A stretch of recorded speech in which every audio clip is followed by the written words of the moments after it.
Every year, millions of people make vision boards believing that this is the year everything will finally fall into place. But what happens when the year ends? And most of the things on that board never actually happen. Does it mean you failed? Last year, I made this vision board for 2025.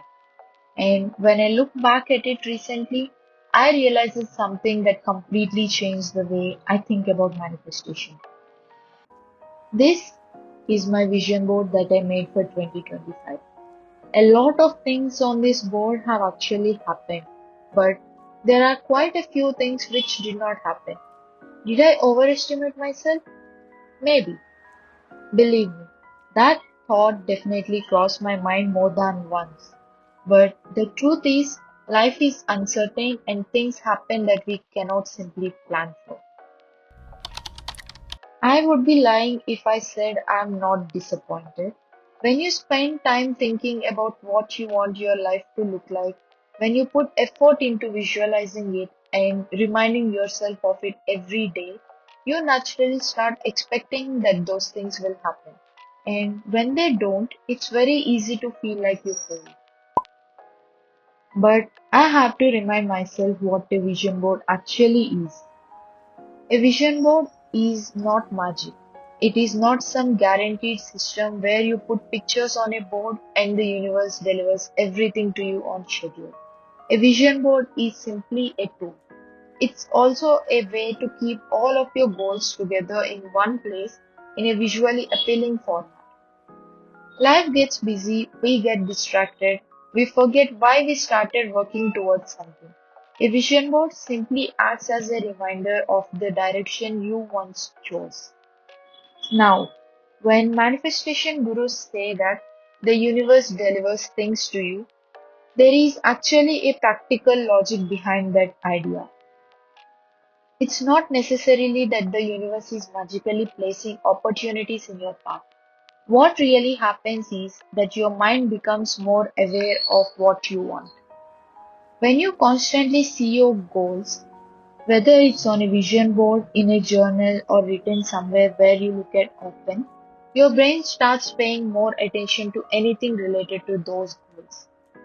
When your mind is constantly and consistently aware of your goals, you naturally begin to notice possibilities that align with them. Opportunities that you might have easily ignored or overlooked before suddenly stand out to you. The opportunity might have already existed before, but because your mind was not focused on that direction, you simply did not recognize it. So, when people say the universe delivers it, what they might actually mean is that the universe allows you to notice the opportunities that align with what you want.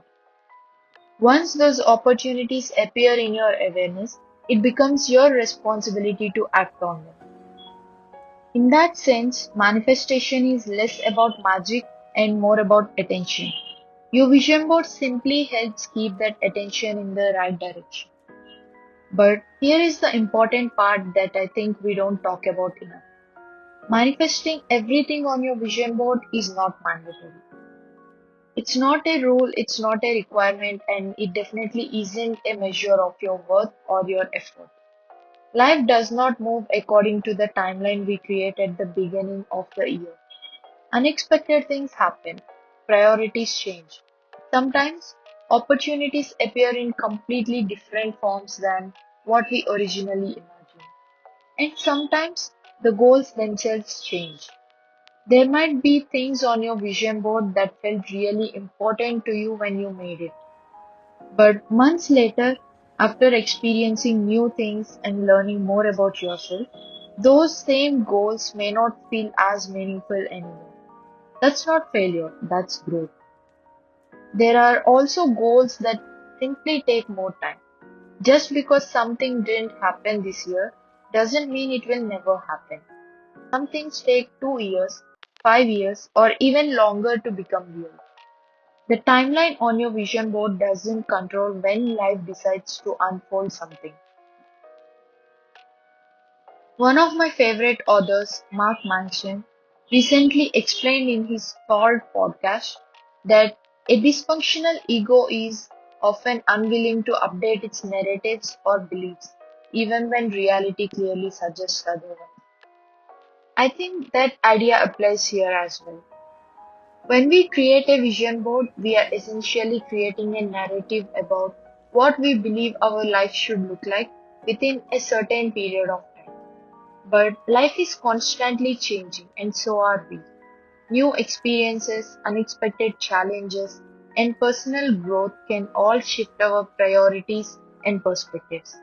If we hold on too rigidly to the exact narrative which we created at the beginning of the year, we might start seeing anything that deviates from it as a failure.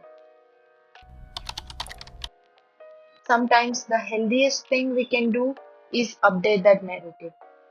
Maybe the goal changed, maybe the timeline changed, or maybe we realized we want something different now.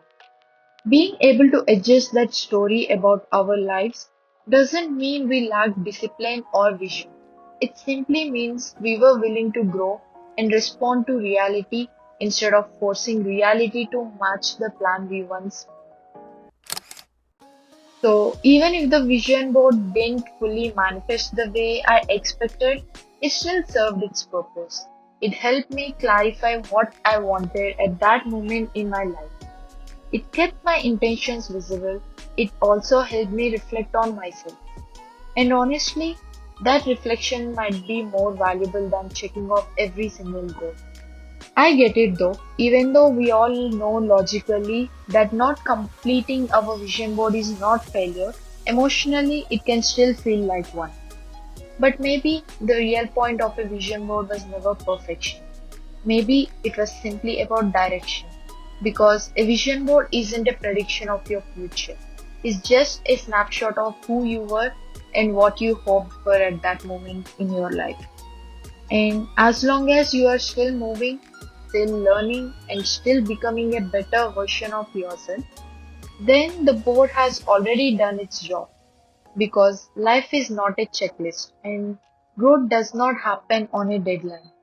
And maybe next year, the vision board will completely look different.